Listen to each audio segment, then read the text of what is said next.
আচ্ছা সময় হলে বুঝতে পারবা, আগে বাজারে চলো। বাজার করবেন আপনি না আমার কি কাম, আমি তো এটাই বুঝি। আরে দূর, তুমি এত কথা বলো কেন? তোমার তো কইলাম সময় হলে বুঝতে পারবা। চলো আগে মাছ কিনতে যাই, আসো।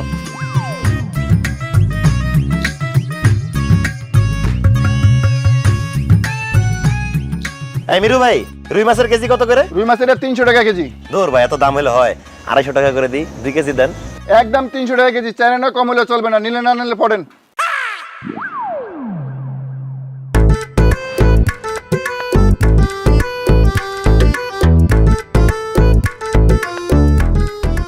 ভাইয়া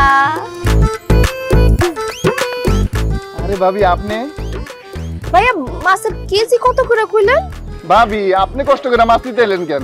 আমার যদি কইতেন আমি বাসায় নিয়ে যেতাম। আচ্ছা যাই হোক, যেটা আইসাই পছন্দ, আপনার জন্য 200 টাকা কেজি। কয় কেজি লাগবে কোন?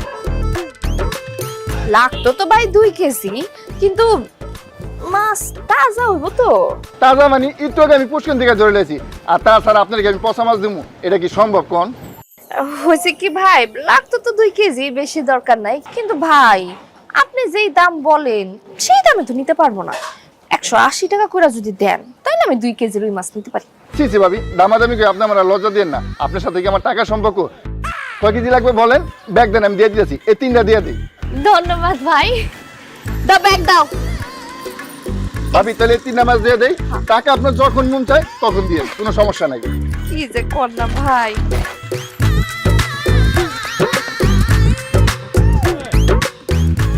তাহলে 200 টাকাই রাখেন। আচ্ছা ভাবি, ভাবি আবার কিন্তু আইসেন, ঠিক আছে। আর আমি আপনার দোকানে চা খাইতে যাবো না। হ্যাঁ আইসা পড়ে